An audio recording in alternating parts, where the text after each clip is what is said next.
Coach? Are you ready? Anytime you get a sweep against anybody, sweeps are hard to get. Obviously, the weather wasn't great. It was freezing cold today. The conditions weren't good. I think it says a lot about the toughness of our group to be able to finish a sweep against a really good Texas Tech team. We knew that Perko, when he came in the game, he had that changeup, and a guy like that reminded me a little bit of the starter from Long Island in the regional. He threw harder, but we knew runs were going to be hard to come by against him. It's amazing how those guys with that changeup, you can have a hard time scoring. I do think that one run in the fifth or fourth, said a lot about our guys. Leadoff double. Stokely hits a ground ball to second, gets them over, and then Kepley just hits a ground ball to second because they're playing back and gives us another run. That was a huge run. The story of the game, I thought, were the two freshmen, Seagraves and Lynch. Not that Olin wasn't good, he just didn't have his off-speed pitches going, so that's why we went to Cameron Seagraves. Thought he looked extremely good, extremely aggressive, and obviously I don't need to say anything about Ryan Lynch. That's what we've seen in the preseason. No walks, 7 strikeouts, just nasty stuff, and then Maddie came in, the veteran, and finished it all. So a great weekend for our guys. They're hard to get against a good team like that, and I think they're going to win a lot of games. So that's a big series sweep for us. Mateus in the closer role, playing. You know what? He is right now. Early on when we're trying to get the pitch counts up. But yes, to start the season, he is our closer. I could see him remaining our closer. But I could also see Lynch being the closer or Jake Knapp being the closer. It just depends on where we go and where we land once we finalize the weekend rotation. But I went with what my eyes told me, and I thought Lynch was in total control.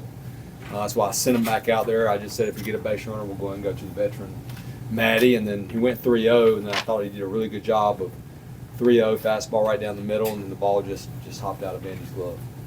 Lynch seemed to not nibble around the strike zone at all. Difficult, especially as a freshman. He Yeah. has that 96-mile-per-hour fastball. How important is that coming in? This is his first college start, and he's just throwing strikes on the middle. Yeah, he's got stuff he can throw down the middle, but the slider is real too. And you can't just there aren't many guys more than an inning that you can throw just a fastball. So I thought he equalized the count really well with the slider. And I thought Cam did the same thing. Cam came in and got some big outs for us. So we wanted to start an inning with Ryan Lynch more as a starter type. So to be able to do that is a big credit to Cam. But I thought Ryan was in complete control with his fastball and his slider. I thought he could throw both, and he made some big pitches in to left-handed hitters when he needed to. Lynch remind you of anybody? Power stuff as a freshman, maybe a little bit like JB. Not many kids can reach back when they need it above 95 their first year. Alex White could do that occasionally. Harvey had a good fastball, but delivery-wise, he's a big kid, so maybe Alex White would be the closest. Hubert would be jealous to get the height you have in your pitching staff. You got almost double-digit, 6'3", or no. Well, what is it with all the height? Well, I hear you on that, but yesterday we rolled out how big's Duffy. So we're all different heights, but our pitching staff is a rather large pitching staff, and we have a bigger team. We're older, but even those young guys, I was looking at Lynch out there, I was like, man, that is a big kid.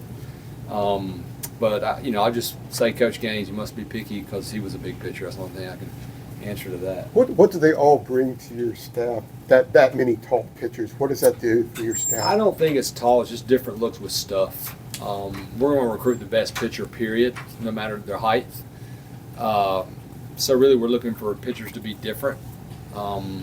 Start with command, and I'm not big into it. I was a pitching coach a long time. We've had tall pitchers, but we also have had the Patrick Johnsons, the Andrew Kerrigans, some situational lefties. It's just a pitching staff that's bigger than normal this season. Kind of said it yesterday. Different style of baseball. No home runs all weekend. We've been giving Weirs a hard time about it in the locker room. He's fired. This team can hit home runs too, and what I don't want them to do is go up there and start trying to hit home runs, because that's a recipe for disaster. And that might have been what we fell into today. A guy's throwing 90 with a good changeup. You know the changeup's coming. You're sitting on the changeup instead of just staying within yourself and trying to hit a line drive. Right-handers trying to hit the ball up on E-house, and left-handers are trying to hit it down on field hockey. But I really believe that this team is going to be contagious. And that's a credit to Texas Tech. I mean, I don't know whether 3 hit this weekend for them. They hit 3. Was that all that was hit? Mm-hmm. So I think both pitching staffs threw pretty good, which makes it harder to square up those balls. But, you want a dynamic offense, one that can create runs.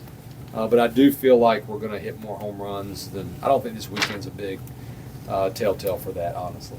And Kepley continues to give you a spark at the top of the lineup Yeah. all weekend. Heck of a player. We're lucky to have him. I'm thankful that he decided to come to UNC and not go somewhere else. I thought he was the best center fielder on the portal, arguably. And he fit what we needed perfectly well. And him and Bass, I thought, were really good 1-2. They had great at-bats the whole weekend, even if they weren't getting hit. So they were making the pitcher work, and that's important when you're trying to get those pitch counts up and try to get the next guy in there, especially if he's throwing really well.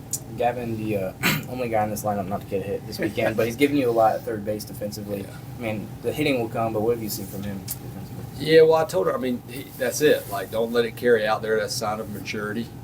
Understanding that hitting is extremely hard.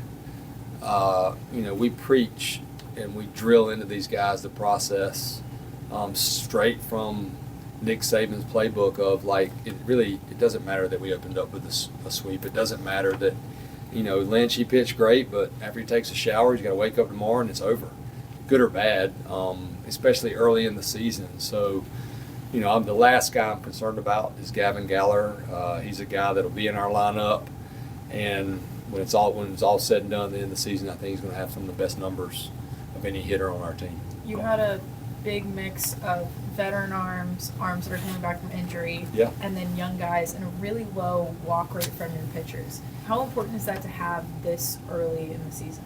You can't defend walks, hit by pitches, errors.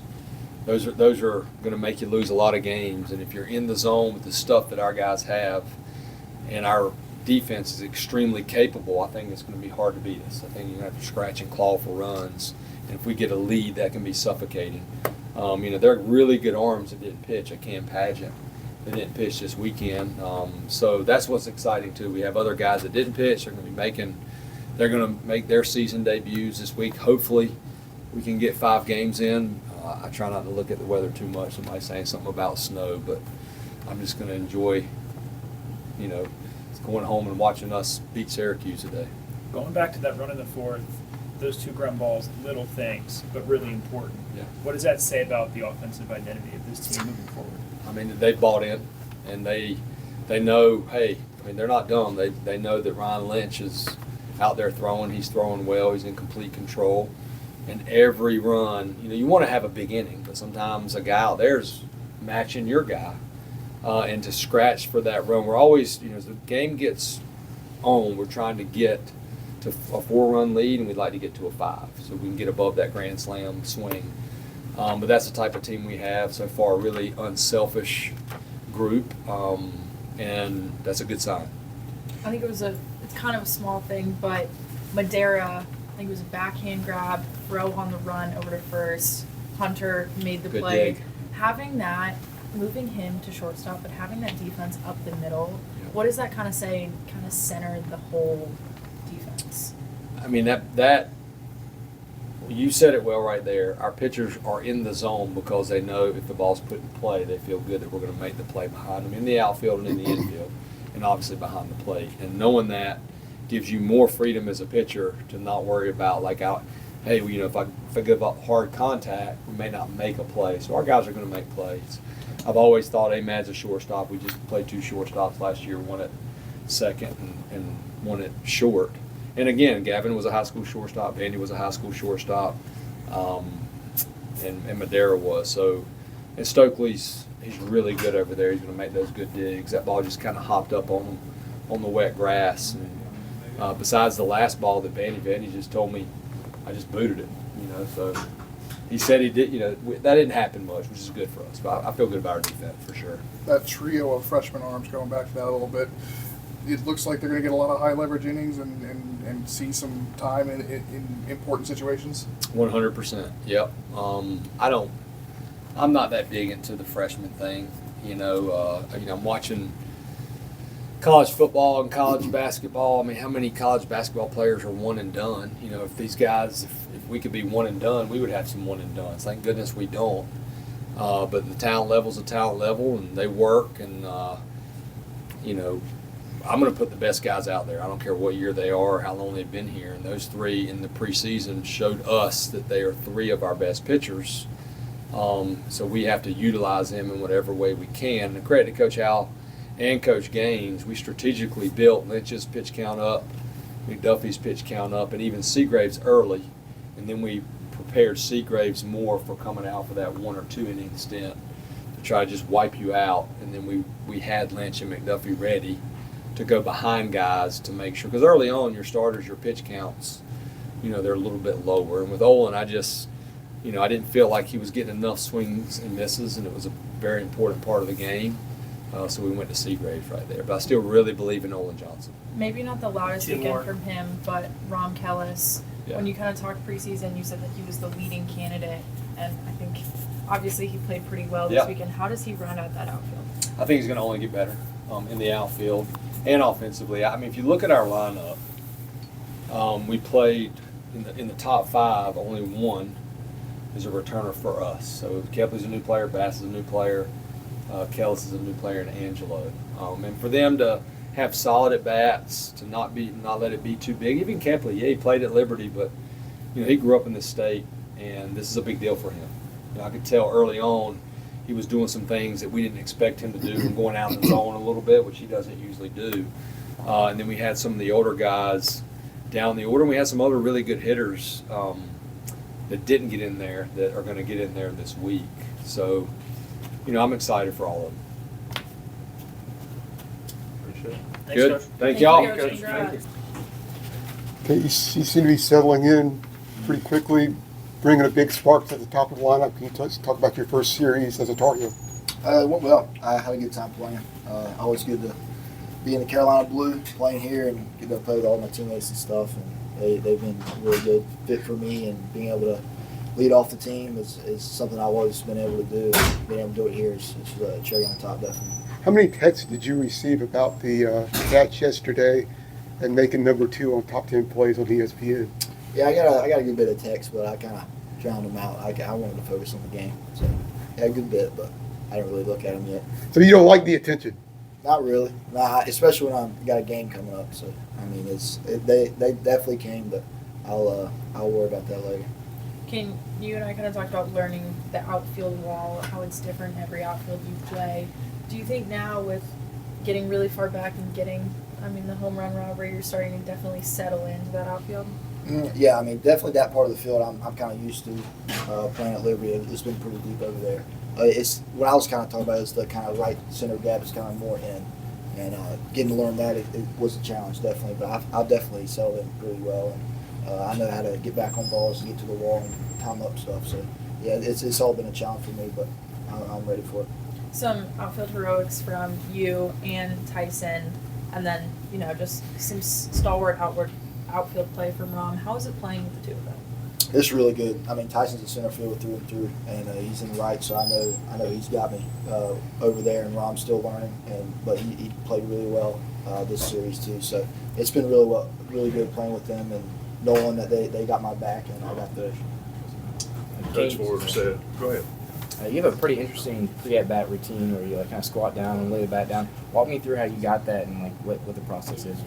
Yeah, it was just really trying to get a routine and what I wanted to do, and I picked it up at Liberty, and we were really big on breathing and diaphragm breathing and stuff. And one game I was kind of a little tight, so I started stretching before my bat and bending down like that, and I kind of put it all together with my diaphragm breathing and squatting down like that. So I just kind of get focused in, and it's worked really well, and I'm gonna keep doing it.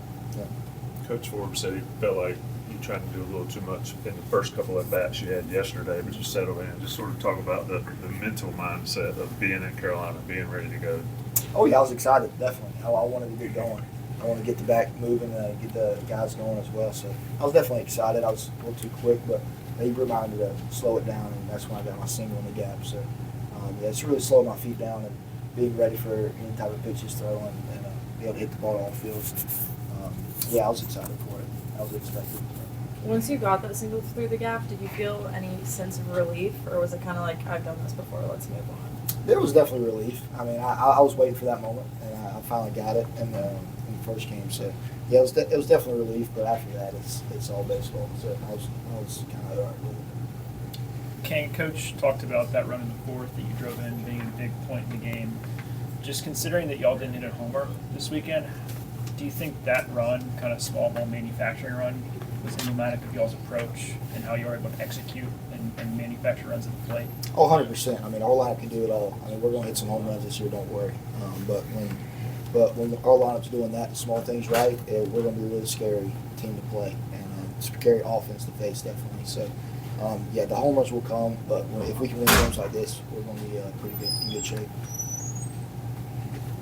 Thanks, Thank you, Kane. sir. Congrats.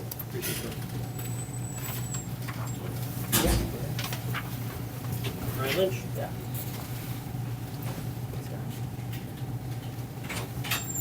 Any butterflies in your first college start? Any what, sorry? Any butterflies? Not quite as much as I thought I would have. I mean, we've been preparing for a long time, so it wasn't any different than what we've been doing all preseason. So I was definitely a little more nervous, but I felt pretty comfortable given the preparation.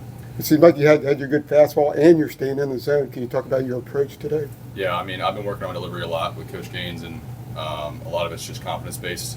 And when I feel confident like I did today, I can just not think about it and just rip it as hard as I can and see what happens. And that was what happened today. Did Coach Gaines or Coach Forbes tell you anything specific before you went in today? No, I mean, it's all pretty standard. It was more just trying to instill confidence, which they're really good at. So it was more just try to get after it, be aggressive, and don't back down no matter what. I know they have specific game plans depending on the team and where you're coming in, and Forbes said he wanted to try to use you more in like a second starter role. What was kind of the game plan today?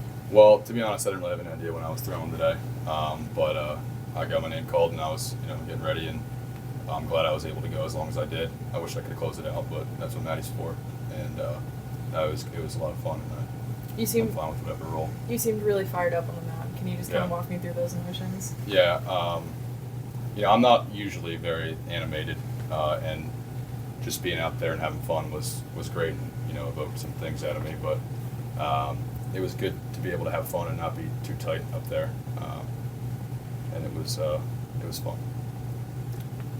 3 freshman pitchers. Coach Forbes just said earlier he's not really concerned with your guys' age or their youth or anything. What's it like coming in? I mean, you got some established guys here, but you and Walker and Cam, it sort of first weekend made a name already. Just what's the mindset of the 3 of you guys? Well, I mean, us 3, they have some of the best stuff I've ever seen, and they're very confident, and they have great personalities, and they're, like spark plugs, which is great. And I like the fact that on our staff there's no disdain towards freshmen or being new, where you don't have to necessarily establish yourself within the team right away, which is great. So they make us very comfortable. Older guys are really good at that. But just being able to get an opportunity so early is a blessing, and it's I can't ask for much more. Is there any intimidation factor when you're a tall player like that who can bring it in the upper 90s? I mean, to the other team. Yeah. I mean, I hope there's a little bit. Intimidation always helps. But there's plenty taller, bigger guys than me. But I hope that whatever I have gets the job done, even if I'm not quite as intimidating that day. What's the highest you've been clocked on the gun? I think 96 the other day. Today was I don't really know, but probably similar. 96. Yeah. I mean, hopefully I got some more in me, but that's been pretty comfortable for me, and it's useful, which helps with my fastball a lot. So it's great. Is velocity something you really focus on in your pitching? I think it definitely helps. I mean, that's the way I think. But I mean, I've thrown 95, 96 right down the middle, and it gets destroyed in scrimmages. So I think it's more just being able to move it at that speed. It's been really helpful, and I definitely work on it in all in practices and in the off season, but it's not something I'm concerned with when I'm on the mound. What have you been working on with your delivery to create that movement, both with the fastball and the slider? Well, I've always had the comfortable movement, but it's more just a lower body delivery thing. I mean, in the fall, I had a very, very high leg kick, very slow to the plate. So just being more realistic in the game and being more comfortable and repeatable was my biggest thing. I mean, my arm's going to do the job, so it's more of how can I get my delivery to the point where I can feel comfortable and not have to think about it when I get in the game. How do you practice that specifically? Are there drills that you do, or are you just simulating a game-like environment? I think a lot of it, 90% of my work's done off the field, so it's a lot of stuff. I mean, I'm kind of weird about it. I do a lot of stuff in the mirror and, just kind of walking around, just doing a bunch of fields and stuff like that. But I work with Coach Haynes a lot. I mean, that was the biggest thing I did all off season from November till now, was just working on my delivery. So I think it's just a matter of reps and feeling comfortable and just building on each time that that I improved. And it's been really helpful so far. Will you use film and like the force plate that you guys have downstairs to study that? Yeah, I mean, that helps. Like Coach Al and Coach Gaines give us things to do based off of that. But I watch myself throw all the time, and I've always been pretty, comfortable with seeing myself on video, taking notes from that, and seeing what I can improve on. I don't want to be too finite or too focused on the little things. I kind of just take the time of the big picture. If I'm moving too slow or I look uncomfortable or something like that, then I use that. I use a lot of video, and it's been helping, which is great. Is there anything specific you're going to go back and look for from today's outing? I think just being comfortable and just ripping it as hard as I can, pretty much no matter what, because once I started getting in the ninth, I tried to pinpoint a little bit more, and then once I started just throwing as hard as I can, it helped a lot. So I think just staying confident and how can I be confident in different situations is going to be a big thing. What kind of arm slot? Two Two more. 3/4, just a little bit to the side. I'd say probably a little less than 3/4. Have you changed that throughout your career, or is that just kind of been? The last few years, it's been slowly lowering, but it's more just natural. I don't think about lowering it, or it's just been what is comfortable and what works for me. And I'm not going to change it anytime soon. So. Thanks, Ryan. Thank you so much. Thank Thanks. you.